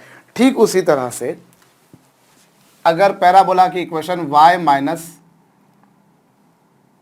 k का होल स्क्वायर, या y - बीटा कर लेते हैं, चलिए एक मिनट, जो मर्जी लिख सकते हैं, y - बीटा का whole square is equal to 4a × x - alpha को ये लाइन टच करेगी। ये लीजिए बच्चों, जैसे इस पैराबोला को ये लाइन टच करती थी, वैसे इस पैराबोला को ये लाइन टच करेगी। भाई शिफ्टिंग ऑफ ओरिजिन वाली मेथड बोलते हो कि ओरिजिन जो पहले था बच्चों वो कहां पर था, 0 0 पर था। तो आप जब यहाँ y था तो यहाँ y लिखा, जब यहाँ x था तो यहाँ x लिखा। नाउ जब आपने पैराबोला की इक्वेशन को y बीटा से रिप्लेस कर दिया, तो लाइन की इक्वेशन में भी y को y - बीटा से रिप्लेस कर दिया। जब आपने पैराबोला में x को x से रिप्लेस, यहाँ पर पैराबोला में x था तो यहाँ भी x था, तो जब आपने पैराबोला में x - अल्फा लिखा तो यहाँ पर भी x - अल्फा हो गया। मेरे ख्याल से आपको समझ में आया होगा। सर्कल में भी आप लोगों ने देखा है, और ये बड़ी काम की मेथड है बच्चों। मैं आपको बोल रहा हूँ शिफ्टिंग ऑफ ओरिजिन लाजवाब मेथड है। कई लंबी लंबी प्रॉब्लम्स को हम लोग काफ़ी सरलता से सॉल्व कर पाते हैं, काफ़ी सरलता से हम लोग सॉल्व कर पाते हैं बच्चों। देखिए यहाँ पर जब y था तो यहाँ पर y था, जब यहाँ पर x था तो यहाँ पर x था। तो जब आप यहाँ पर y माइनस बीटा लिख देंगे तो ये y माइनस बीटा, मतलब origin has been shifted from 0 0 to alpha beta, the answer will remain same. ऐसे आप काम कर सकते हैं बच्चों। इस पर बेस्ड एक क्वेश्चन करते हैं, चलिए पहले से नोट डाउन कर लीजिएगा। मेरे से अगर बोला जाए कि कंडीशन बताओ कि y माइनस बीटा का होल स्क्वायर को, ये इस पैराबोला को ये लाइन टच करे। कंडीशन बताइए कि इस पैराबोला को ये लाइन टच करे। वीडियो को रोक करके आप करिए। अब आप देखिए, इस पैराबोला को ये लाइन टच करे, क्या करोगे भाई? आप यहाँ से y की वैल्यू निकालो, वो minus L upon m into x minus N upon m है। y की वैल्यू ये जो आई इसे आप यहाँ रख दीजिए, minus L upon m into x minus N upon m का एक मिनट आपने y की जगह पर इसको रखा, माइनस बीटा कर दिया, उसका स्क्वायर कर दिया, 4a into x minus alpha लिख दिया। Now of course it does become a quadratic equation in x। ये x में क्वाड्रेटिक बनेगी और उस क्वाड्रेटिक इक्वेशन का आप डिस्क्रिमिनेंट 0 कर देंगे, आपको कंडीशन मिल जाएगी। अगर इसका डिस्क्रिमिनेंट को आप 0 कर दोगे तो आपको कंडीशन मिल जाएगी बच्चों। एक तरीका आपके पास में वो है, या दूसरा तरीका आपके पास में क्या है भाई? आप ने जो है y की वैल्यू यहाँ से निकाल के यहाँ रखी, it will become a such a complex equation. ज़्यादा कॉम्प्लेक्स तो नहीं है, बट हाँ of course minus sign common निकाल के कैंसिल हो जाएगा, एक्स में क्वाड्रेटिक बनेगी और डिस्क्रिमिनेंट को 0 कर दोगे। तो एक तरीका वो है। रादर एक तरीका ये है बच्चों कि आपने इसे ऐसा लिख दिया। अब इसमें आप अगर देखें तो m की वैल्यू क्या होगी भाई? आप यहां पर से m की वैल्यू देखें तो माइनस एल अपॉन एम आई बच्चों। अब इस पैराबोला पर टेंजेंट की इक्वेशन क्या होगी? y equals to m x। इस पैराबोला पर टेंजेंट की इक्वेशन क्या होगी? इस पैराबोला पर टेंजेंट की इक्वेशन होगी बच्चों y minus beta is equals to m into x minus alpha plus a by m, यही होगी। और y माइनस बीटा लिख दिया। चलिए m की value minus L upon m है, x माइनस अल्फा है, प्लस a अपॉन m है, और m की value minus L upon m है। And there after y minus beta को मैंने एज इट इज़ रखा, कोई छेड़खानी नहीं करी। Minus L upon m, x minus alpha minus a m upon l है बच्चों। और उसके बाद में आप एलसीएम ले लीजिए, एलसीएम ml आ रहा है आरएचएस पर, तो वही लेके चल लीजिए। y माइनस बीटा ml, तो यहाँ l का मल्टीप्लाई कर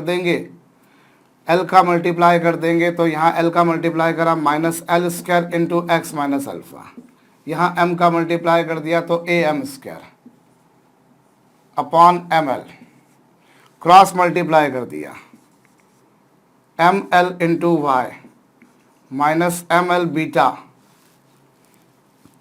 plus L square into x minus alpha plus a m square, ये लीजिए। एंड देयर आफ्टर बच्चों आप इसे और क्या लिख सकते हो? इसे आप लिख सकते हो m, ये l square x plus m l y लिखा जा सकता है, माइनस या प्लस कर देते हैं, चलिए, minus m L beta minus L square alpha plus a M square. Is equal to 0। ये आपके पास में आ चुका, होप मैंने सही किया। अब अगर ये लाइन तो उसको टच कर रही है, कंफर्म है, और आपको बोला ये है कि आपको कौन सी लाइन को टच कराना है, l x plus m y plus n equal to 0। तो आप इससे कंपेयर कर लेंगे, l x plus m y plus n equal to 0। अब जब आप इसे कंपेयर कर लेंगे तो आपको क्या मिलेगा बच्चों,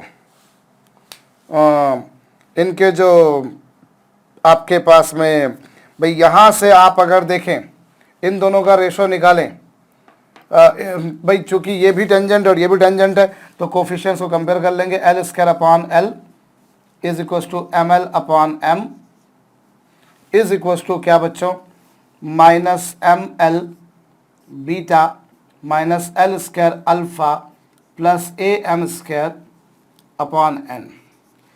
अब इन दोनों का रेशो तो ऑब्वियसली इक्वल आना ही है भाई, ये भी एल आ रहा है, ये भी एल आ रहा है। फिर आप यहाँ पर इसको मल्टीप्लाई कर दीजिए और ये एन का मल्टीप्लाई कर देंगे तो N L is equal to minus m L beta minus L square alpha और प्लस क्या बच्चों, A N square A M square और इक्वल टू 0 क्यों आएगा, बस ये आ गई कंडीशन, और क्या, और चाहो तो सबको एक तरफ कर लो, इस तरह से हो जाएगा। तो ये जो तरीका है बच्चों, ऑफ कोर्स आंसर एक थोड़ा सा जटिल सा आ रहा है, आंसर जो है बच्चों इसमें कोई दो मत नहीं कि थोड़ा सा कॉम्प्लेक्स सा आ रहा है, लेकिन ये जो शिफ्टिंग ऑफ ओरिजिन वाली मेथड है वो मेरे ख्याल से फिर भी आसान है। भाई आपसे मैंने बोला कि कंडीशन बताओ साहब कि ये लाइन, एक मिनट, मैंने क्या बोला, हाँ मैंने ये बोला कि ये लाइन इसको टच करे, उसकी कंडीशन बताओ। तो एक तरीका क्या था, आपने यहाँ से y की वैल्यू निकाली, उसको यहाँ रखा और डिस्क्रिमिनेंट को 0 कर दिया। Now it will become a quadratic equation in x। ये आप समझ सकते हो कि ये जो है बच्चों x में क्वाड्रेटिक बनेगी, x का स्क्वायर देख लोगे, x देख लोगे, कांस्टेंट देख लोगे, फिर आप उस क्वाड्रेटिक इक्वेशन के डिस्क्रिमिनेंट को 0 कर दोगे, कंडीशन आ जाएगी। सो this is one way. Otherwise आप एक बात समझ सकते हो कि अगर ये लाइन इसको टच कर रही है तो इसका m क्या होगा, वो ये होगा, और इस पैराबोला को टेंजेंट की इक्वेशन होगी आप y minus beta equal to m into x minus alpha into plus a by m होगा। इररिलेवेंट कि m की वैल्यू क्या है, अरे भैया मेरे को क्या मतलब कि m की वैल्यू क्या है, मेरे को नहीं मतलब इस बात से, मेरे को एक बात पता है कि इस पैराबोला पर ये टेंजेंट होगी y is equal to m into x plus a by m। y has been replaced by y minus beta, x has been replaced by x minus alpha. ये आया बच्चों, आपने सॉल्व करा तो m पहले ऊपर चला गया, ये आ गया। फिर आप एलसीएम लीजिए, एलसीएम लेंगे तो यहाँ पर किसका मल्टीप्लाई होगा, यहाँ पर एक मिनट, हाँ आप यहाँ पर किसका मल्टीप्लाई करेंगे, यहाँ पर आप l का मल्टीप्लाई करेंगे तो minus L square into x minus alpha, यहाँ पर m का मल्टीप्लाई करेंगे तो माइनस एम स्क्वायर, और आप फिर ml का यहाँ मल्टीप्लाई कर दीजिए, ये आ गया, ml का यहाँ मल्टीप्लाई कर दीजिए, आ गया, ये माइनस वाला यहाँ पर प्लस हो गया, ये प्लस हो गया, और फिर आप x वाले को देखें तो वो आ रहा है बच्चों क्या, एल स्क्वायर एक्स, फिर y वाला क्या आ रहा है बच्चों, ml y, और फिर क्या हो रहा है, फिर बाकी जो बचा माइनस एम एल बीटा, ये आपके पास में आया। तो टेंजेंट की इक्वेशन ये आ गई, टेंजेंट की इक्वेशन। ऐसी टेंजेंट जिसकी gradient minus L by m है, उसकी कंडीशन इक्वेशन यही आएगी। अब आपको अगर ये बोला है बच्चों कि भाई ये आपने टेंजेंट की इक्वेशन निकाली, ऐसी टेंजेंट की इक्वेशन जिसकी gradient minus L by m है, वो ये आई, और प्रॉब्लम बनाने वाला बोल रहा है कि ये लाइन टेंजेंट है, तो दोनों बातें एक ही रहेंगी। तो आपने दोनों के कोफिशिएंट्स को कंपेयर कर लिया, दोनों के कोफिशिएंट्स को आपने अगर कंपेयर कर लिया बच्चों, तो आपके पास में जो है काम इस तरह से हो जाएगा। होप और सब कुछ मैंने सही करा, अगर कोई गलती करी तो वो आप करेक्शन कर लीजिएगा बच्चों। तो अप्रोच शिफ्टिंग ऑफ ओरिजिन वाली, और आप डिस्क्रिमिनेंट को 0 करके भी देख लीजिएगा, आपको डिट्टो यही आंसर मिलेगा। तो ये आपको ध्यान रखना बच्चों। चलिए एक छोटी सी बात आपको और बताता हूं मैं। अभी हमने जो सारा काम किया वो y square is equal to 4ax को अगर line y equal to mx plus c touch करती है तो पॉइंट ऑफ कांटेक्ट क्या होगा, कंडीशन क्या होगी, वो हमने देखी। लेकिन अगर फर्ज कीजिए बच्चों, ये पहले तो नोट डाउन कर लीजिएगा, लेकिन अगर ऐसा ना होते हुए, अगर पैराबोला की इक्वेशन ये ना होते हुए, अगर पैराबोला की equation x square is equal to 4by हो, 4by वाला पैराबोला ऐसा होगा। अब इसे यदि line y equal to M x plus c touch कर रही हो तो उसकी कंडीशन क्या होगी? ऑफ कोर्स y की वैल्यू यहाँ से यहाँ निकाल के रखोगे तो x square is equal to 4b और ये एम एक्स प्लस सी। अभी क्या होगा? X square minus 4bm into x minus 4bc is equal to 0। अब इसका आप डिस्क्रिमिनेंट निकालिए, तो अगर ये इसके डिस्क्रिमिनेंट को निकालें तो वो बी स्क्वायर, बी क्या है बच्चों? Minus 4bm, b square minus 4ac minus minus plus, ये 16 आ जाएगा, 16b स्क्वायर m square minus minus plus हो रहा है ना, ये भी 16bc। अभी इसमें से कुछ कॉमन आ रहा है? यस, 16 कॉमन आ रहा है, b कॉमन आ रहा है, उसके बाद में क्या बच रहा है? बी एम स्क्वायर प्लस सी। ये आएगा? क्या मैंने सही किया है? बिल्कुल। तो अब अगर ये बी एम स्क्वायर प्लस सी की वैल्यू 0 हो जाए, मतलब सी की value minus B M square हो जाए, तो लाइन उसको टच करेगी। भाई यदि सी बराबर क्या आ जाए? सी बराबर यदि माइनस बी एम स्क्वायर आ जाए तो लाइन उसको टच करेगी। भाई आपसे ये पूछ लिया जाए ना कि ये लाइन इसको कब टच करेगी, तो सी बराबर माइनस बी एम स्क्वायर आया। पिछली बार क्या था? ए बाय एम, इस बार ये आ गया बच्चों। तो ये टेंजेंट की आ गई। तो इक्वेशन ऑफ टेंजेंट क्या होगी? इक्वेशन ऑफ टेंजेंट क्या होगी भाई? इक्वेशन ऑफ टेंजेंट जो आएगी वो क्या होगी? एक मिनट, इक्वेशन ऑफ टेंजेंट हो जाएगी बच्चों y equal to M x plus c, और c की वैल्यू क्या है बच्चों? Minus B M square. So this is nothing but the equation of tangent to that given parabola. एक बात और, अगर पॉइंट ऑफ कांटेक्ट के बारे में पूछ लिया जाए तो पॉइंट ऑफ कांटेक्ट क्या होता है? x is equal to minus b, और माइनस बी हो जाएगा 4bm प्लस माइनस डिस्क्रिमिनेंट की value 0 upon 4a upon 2a, और a की वैल्यू कितनी बच्चों? 1 है ना? Yes.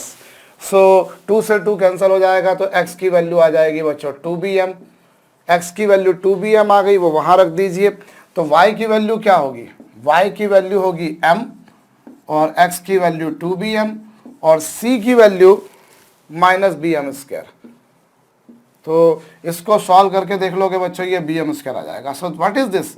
This is point of contact.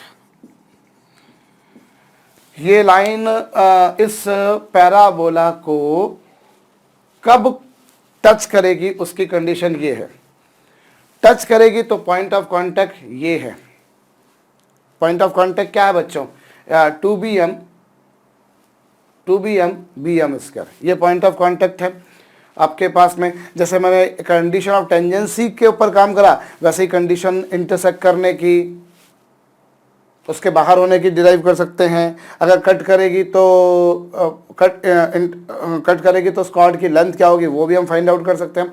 और जैसे हम लोगों ने करे भैया कि अगर लाइन, चलो एक जैसे कर ही लेते हैं, सपोज करो कि अगर line lx plus my plus n equals to 0, y square is equals to 4b x square is equals to 4by को अगर टच करती है, अगर ये लाइन इस पैराबोला को टच करती है तो कंडीशन बताओ, करो। अब टच करती है तो क्या? सबसे पहले आप इसे y equals to M x plus सी की फॉर्म में चेंज कर दीजिए, आपको ये मिल जाएगा। y equals to M x plus सी की फॉर्म में चेंज कर दिया, आपको ये मिल जाएगा। मिल गया साहब। अब अगर टच कर रही है तो m की वैल्यू ये आ गई, क्या आ गई बच्चों? माइनस एल अपॉन एम, और c की वैल्यू क्या आ गई? Minus N upon m. अब अगर टच कर रही है तो कंडीशन क्या है? c is equal to minus a M square, a नहीं b M square, minus B M square. सो ये उसकी कंडीशन होती है। तो c की वैल्यू क्या है? माइनस एन अपॉन एम, और b चलिए ये, और m की वैल्यू क्या? माइनस एल अपॉन एम ये, और m की वैल्यू है बच्चों, एक minute, minus L upon m, यही है। माइनस माइनस प्लस हो जाएगा, इधर भी प्लस, तो n upon m is equal to b l square over m square. LCM LCM ले लोगे, एम से एम कैंसिल हो जाएगा बच्चों, आ जाएगा n m is equal to b l square. Hope मैंने सही किया है भाई। अगर ये लाइन इसको टच कर रही है तो कंडीशन बतानी है। तो एक तरीका तो ये कि दोनों की क्वेश्चन को साइमल्टेनियसली सॉल्व करो, डिस्क्रिमिनेंट को 0 करो, काम हो गया। दूसरा तरीका क्या है, आप इसे स्टैंडर्ड फॉर्म में लिया y goes to mx plus c के, और आपने m की वैल्यू निकाल दी, c की वैल्यू निकाल दी। अब लाइन अगर उसको टच करते तो c goes to minus B M square था, तो c की वैल्यू ये थी, b की वैल्यू ये और m की वैल्यू ये, माइनस माइनस प्लस हो गया, इधर माइनस का स्क्वायर प्लस हो गया, सो दैट ये आएगा, फाइनली कंडीशन ये आ जाएगी। और पॉइंट ऑफ कॉन्टेक्ट अगर निकालने को बोला जाए तो वो होता है 2b इंटू एम, और m की वैल्यू क्या थी, minus L upon M.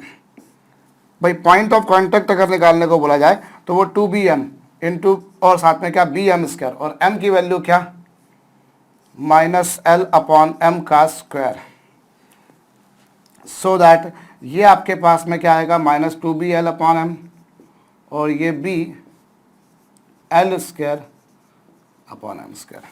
So what is this, what is this, nothing but point of contact. तो जैसे हमने पिछले और भी सम्स करे थे वैसे ही अलग अलग किस्म के सम्स हम लोग यहाँ पर भी बना सकते हैं।